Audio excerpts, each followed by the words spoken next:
Hello friends, welcome to my channel always a learner. Last time हमने discuss किया था living and non living thing के बारे में। आज हम पढ़ेंगे माइक्रो ऑर्गेनिजम्स के बारे में। Let's start. What is micro organism? My organism which are present around us but can not seen naked. तो वो हमारे अराउंड प्रेजेंट तो हैं बट हम उन्हें देख नहीं सकते। तो हम उन्हें देखेंगे कैसे? तो उसी के लिए एक इंस्ट्रूमेंट यूज़ होता है जिसका नाम है microscope. It is a instrument that is use to view micro organism. These are six types of microorganism: virus, mycoplasma, bacteria, fungi, protozoa, and algae. So let's discuss them separately. First, virus, minutest structure. It is a connecting link between living and non-living. How? When it is present in environment, it remain non-living. But when it enter into human body, it become living thing, and it start grow and multiplication of its copies. So example of virus are dengue, yellow fever, mumps, chicken pox, etc. Here the name of virus are bacteriophage, adenovirus. एक सवाल है मेरा, एक ऐसा virus बताइए जिनसे हम अभी भी लड़ रहे हैं और कुछ टाइम पहले हमने उससे बहुत सारी फाइटिंग की है. That is corona virus, right? COVID-19 is also a virus. Next, mycoplasma. It is the smallest and it also sieve through virus. That is इसकी जो साइज़ है वो वायरस से भी छोटी है and it can sieve through virus. It lacks cell wall. It targets specific location in your body including respiratory, urinary and genital tract. तो जब ये हमारे बॉडी पे अटैक करता है तो किसी पर्टिकुलर लोकेशन को लेके ही अटैक करता है. जैसे कि जो माइकोप्लाज्मा निमोनिया वो हमारे लिवर्स पे अटैक करता है, निमोनिया कॉज करता है. हल्का सा जब हमें कोल्ड कॉफ होता है तो निमोनिया ही होता है, जिससे हॉस्पिटलाइजेशन की ज़रूरत नहीं है, but it cause some minor effects. Next, in plant it cause little leaf brinjal and sesame phyllody. तो जो लिटिल लीफ ऑफ ब्रिंजल है, मैंने यहाँ पे एक फ़ोटो दिया है आपको. इट सी यहाँ पे जो लीव्स की ग्रोथ है वो अच्छे से नहीं हुई है, राइट? एक नॉर्मल ग्रोथ जो होती है लीव्स की वैसी नहीं है. सारे जो लीव्स हैं वो सिकुड़ गए हैं. Next, bacteria, unicellular prokaryotics. ये यूनिसेलुलर होते हैं, जो इनमें सेल है वो एक ही होता है. प्रोक्रियोट्स मतलब ये बहुत प्राइमरी लेवल पे होते हैं, जिनमें बहुत ऑटोट्रॉप्स वगैरह नहीं होता है. बैक्टीरिया के जो पार्ट्स हैं यहाँ पे दिखा रहे हैं. It contain cell wall, nucleoid, 1 DNA cell होता है उसमें. उसकी जो सेल है वो कवर होती है सेल वॉल से. It also contain ribosome, cytoplasm, such organisms in it. जो लैक्टोबैसिलस है helps in boosting immunity and protect against carcinogens.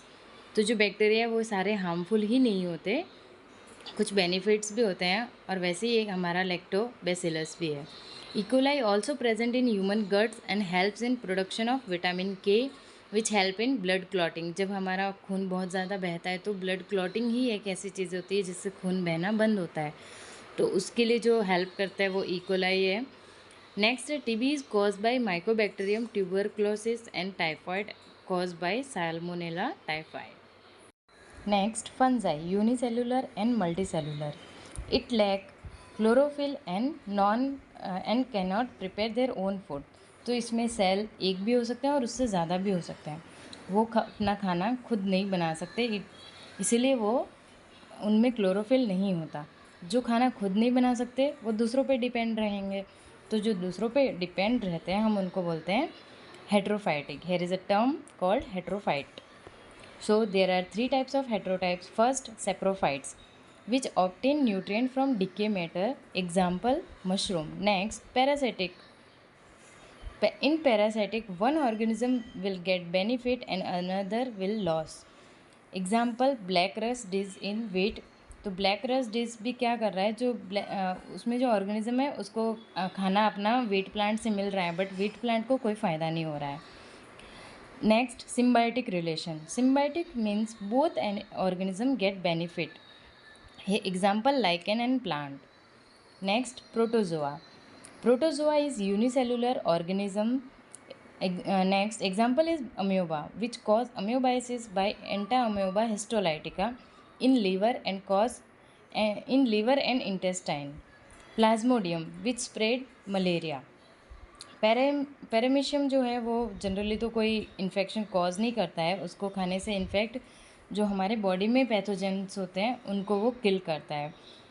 तो जो पैथोजेंस किल करता है उनका नाम है क्रिप्टोकोकस न्यूफॉर्मेंस।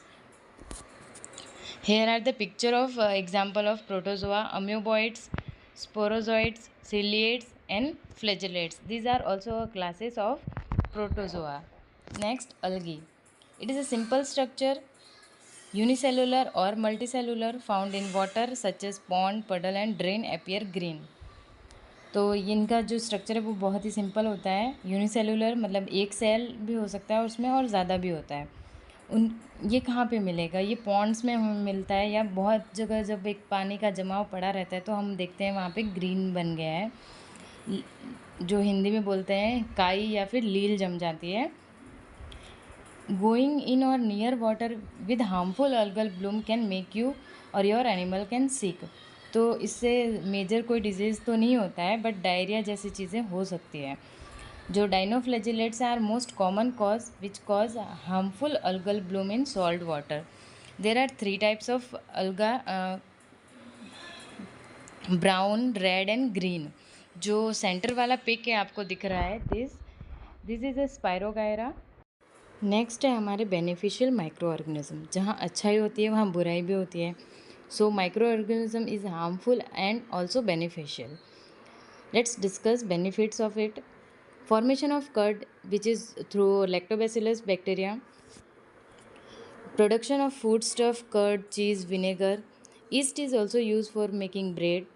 Preparation of medicine, जो कि विटामिन B12 की जो मेडिसिन है वो प्रिपेयर होती है क्लोस्ट्रीडियम बोटुलिनम से, बैक्टीरिया से। पेनिसिलिन जो डिस्कवर की गई थी अलेक्जेंडर फ्लेमिंग के द्वारा, is also used as a vaccine and antibiotic.